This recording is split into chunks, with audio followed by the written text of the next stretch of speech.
मैं हूं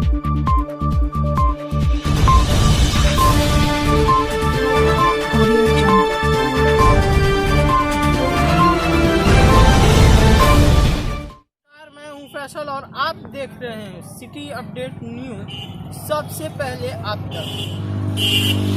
जैसा कि बिहार विधानसभा चुनाव की सरगर्मी बहुत ही तेज हो गई है। हर जनप्रतिनिधि जनता के बीच जा रहे हैं और अलग अलग मुद्दे को लेकर जा रहे हैं। तो अभी 105 सीवान विधानसभा क्षेत्र के भावी प्रत्याशी मोहम्मद गुफरान अहमद सिद्दीकी से हम बातचीत करने वाले हैं और उनसे कुछ सवाल करेंगे। तो आइए हम उनसे आपको रूबरू कराते हैं। सबसे पहले तो आपका बहुत बहुत स्वागत है हमारे चैनल पर। देखिए, सबसे पहले तो आप अपना परिचय दे दीजिए, हमारे व्यूअर्स को बता दीजिए आप अपने बारे में। जी, जन अधिकार पार्टी से मैं युवा अध्यक्ष हूँ सिवान से। गुफरान अहमद सिद्दीकी नाम हुआ। सिवान 105 विधानसभा से मेरी तैयारी चल रही है। आपसे हमारा ये सवाल है, जो जनप्रतिनिधि हैं वो अलग अलग मुद्दे को लेकर जनता के बीच में जा रहे हैं, आप किस मुद्दे को लेकर जनता के बीच में जा रहे हैं? सबसे पहले मैं बता देना चाहता हूँ कि मैं किस पार्टी से हूँ। हमारे राष्ट्रीय अध्यक्ष कौन है? आदरणीय पप्पू यादव जी, जो परिचय के मोहताज नहीं है। और हम लोग करने वाले हैं, कहने वाले नहीं हैं। हम लोग करने वाले, सारी बिहार की जनता देखती है कि हम लोग करने वाले हैं। किसी भी चीज़ से सत्ता में रहे या ना रहे, हमारा सेवा ही धर्म है। देखिए, जो इलेक्शन बिहार विधानसभा चुनाव नज़दीक है, इसी बीच आज से करीबन एक हफ्ता पहले सिवान से एक बुरी खबर निकल के सामने आई थी। जो राजद के पूर्व सांसद रह चुके हैं डॉक्टर मोहम्मद साहबुद्दीन जी, उनके पिता का निधन हो गया। जैसा कि जानते हैं, उनको हालांकि बाहर आने का मौका मिला था, लेकिन चुनाव को मद्देनजर रखते हुए अब हम कन्फर्म नहीं बता सकते हैं कि उनको सरकार नहीं आने दिया है या फिर कोई और नहीं आने दिया है। अगर इस समय चुनाव नहीं होता तो उनको जरूर बाहर निकलने का मौका मिलता। वो पहला ऐसा बेटा है जो अपने पिता का मिट्टी में किया है। तो आप इस बारे में क्या कहना चाहिए? सबसे पहले आप इस चीज़ को स्पष्ट तो करेंगे नहीं, मैं इस चीज़ को स्पष्ट कर देता हूँ। सिवान के राजद से पूर्व सांसद मोहम्मद साहबुद्दीन साहब, जो विकास पुरुष के नाम से प्रसिद्ध हैं, सर आप उनकी बात करते हैं। इन्हें चुनाव का डर सता रहा था, कहीं चुनाव में उनके आने से हमारी सीट की कमी ना पड़ जाए। वैसे नेता की आप बात करते हैं सर, उन्हें जबरदस्ती जेल रखा गया है। सर ऐसा कानून है क्या? किसी पिता की मृत्यु हो जाए और उसके बेटा से अंतिम संस्कार में उसे मिलने ना दिया जाए, ऐसा कानून है क्या देश का? पहले आप ये बता दीजिए हमसे। देखिए, ये जो बिहार विधानसभा चुनाव नज़दीक आ गया है, इस समय जो भी जनप्रतिनिधि हैं वो अलग अलग वादे जनता से कर रहे हैं, लेकिन 5 साल वो गायब रहते हैं और जब 5 दिन बचता है तो वो आते हैं सामने।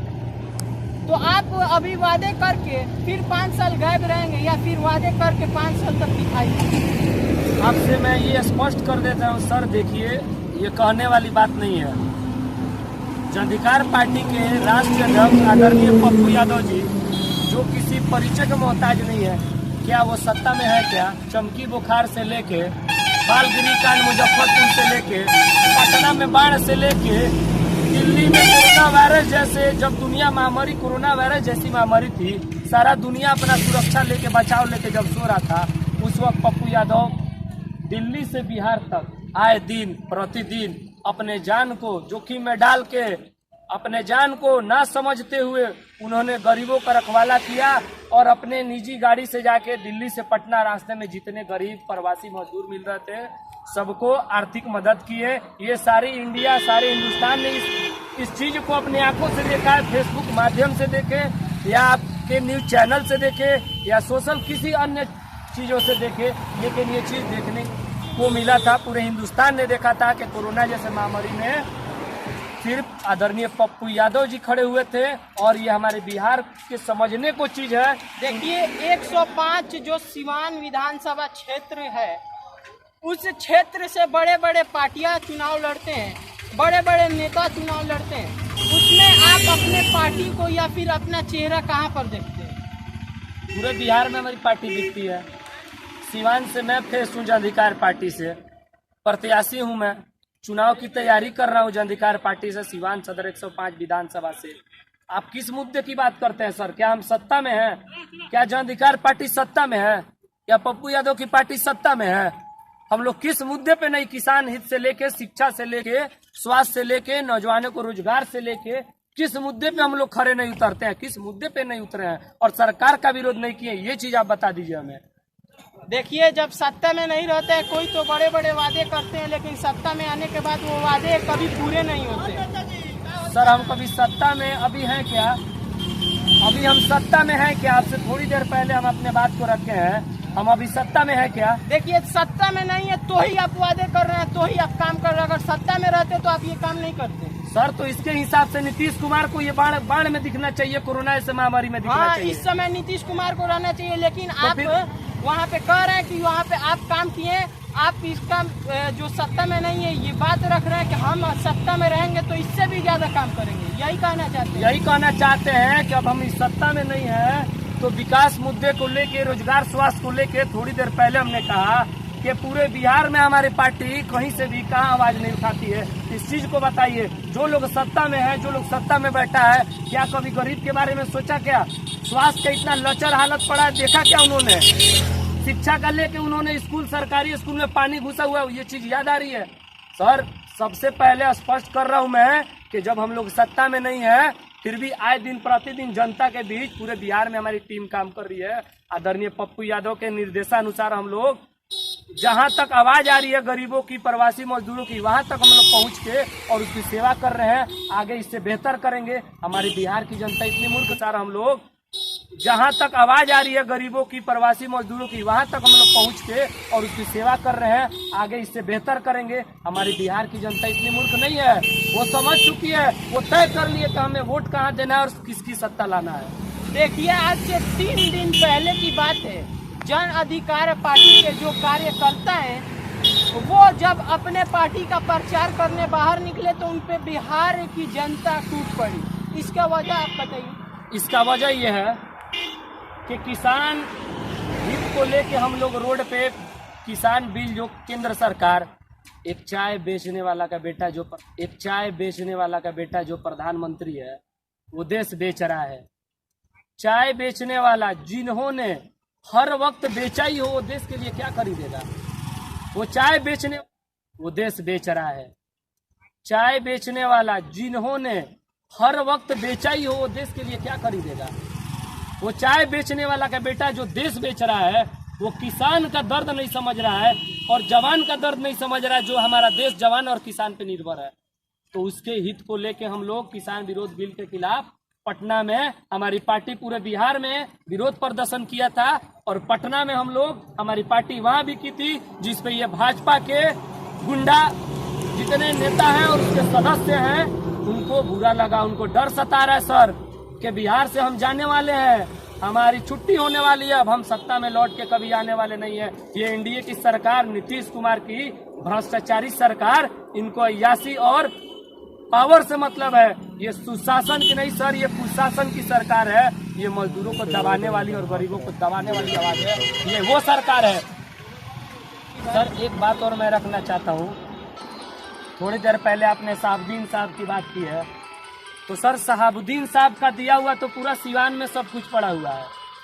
सर ये बीजेपी वाले शहाबुद्दीन साहब का नाम लेके लड़ते हैं, राजद वाले तो उनके पार्टी से हैं, जदयू वाले उनका नाम, ये सर अपने तो लड़ते ही हैं, विपक्षी भी उनका नाम लेके लड़ते हैं। और कभी विकास मुद्दे पे तो चुनाव लड़े। शहाबुद्दीन साहब विकास पुरुष है, आप उनकी बात करते हैं और वो किस दर्द में जेल में जी रहे हैं, आप उनका दर्द बांटने जाते हैं। चुनाव के समय आपके शहाबुद्दीन याद आते हैं और उनका दर्द बांटने जाइए। दुख का साथी साथी होता है, सुख का साथी कोई नहीं होता है। चुनाव में सिर्फ शहाबुद्दीन साहब क्यों याद आते हैं? चुनाव के बाद भी शहाबुद्दीन साहब को आप याद करिए, सिर्फ चुनाव के समय याद आएगा। और शहाबुद्दीन साहब सच्चे और नेक इंसान हैं, जिसके बदौलत आज वो जेल में है। इन भ्रष्टाचारियों की तरह अगर वो रहते हैं तो आज वो भी जेल से बाहर रहते हैं। जितना उन्होंने विकास किया उनका देन है कि सिवान में सब कुछ चल रहा है और वहीं का वहीं विकास ठप पड़ा हुआ है। ये सब गुंडे ममाली ये सब अपना भर रहे हैं, राजद से हो या बीजेपी से हो या भाजपा जेडीयू से हो, किसी अन्य दल से हो, ये सब अपना भर रहे हैं और ये चुनाव के टाइम विकास, स्वास्थ्य, शिक्षा का नाम छोड़ के सावधीन का नाम लाते हैं। इन भ्रष्ट नेताओं की बात आप न करें तो बेहतर है। ये सब भ्रष्टाचारी है सर। वो इंसान जेल में मर रहा है सर, उसके लिए दुआ करना चाहिए। मैंने उसको केंद्र सरकार चुनाव के डर से, उसके अंदर इतना हिम्मत नहीं है कि सांसद साहबुद्दीन, पूर्व सांसद साहबुद्दीन को सिवान में ला के चुनाव लड़ सके। उसको डर सता रहा है। बिहार सरकार हमारे पूर्व सांसद साहबुद्दीन की वजह से पूरे बिहार की सरकार को नुकसान ना पहुंचे। देखिए, चुनाव आने पर जो भी जनप्रतिनिधि हैं वो धर्म के ऊपर करने लगते हैं, वो विकास के ऊपर नहीं जाते हैं, वो धर्म के ऊपर जाते हैं। इसके बारे में आप क्या कहते हैं? इससे ज्यादा वो कुछ जानते हैं क्या? थोड़ी देर पहले हमने कहा एक गरीब क्या मांगता है? रोजगार। एक महिला क्या मांगती है? सुरक्षा। एक छात्र क्या मांगता है? शिक्षा। एक युवा क्या मांगता है? रोजगार। एक किसान क्या मांगता है? खेती। क्या उसको मिल रहा है? इस मुद्दे पे बात हो रहा है? इस बेशरम और भ्रष्टाचारियों और बेशरम नेताओं की ये बात करते हैं। ये विकास मुद्दे पे चुनाव कभी लड़े नहीं है और ना लड़ सकते हैं। अगर विकास मुद्दे पे जात पात से उभर के ये बात करें तो इनका खाता नहीं खुलेगा। पूरे बिहार में ये शून्य पे जाएंगे। ये मेरा दावा है, ये गुफरान अहमद सिद्दीकी का दावा है। ये दावे के साथ कह रहा हूँ आपके न्यूज चैनल के माध्यम से। बहुत बहुत धन्यवाद। अभी आप देख रहे थे सिटी अपडेट न्यूज सबसे पहले आप तक। अभी हम ये जन अधिकार पार्टी के जो जिला अध्यक्ष है सिवान से, मोहम्मद गुफरान अहमद सिद्दीकी से बातचीत कर रहे थे।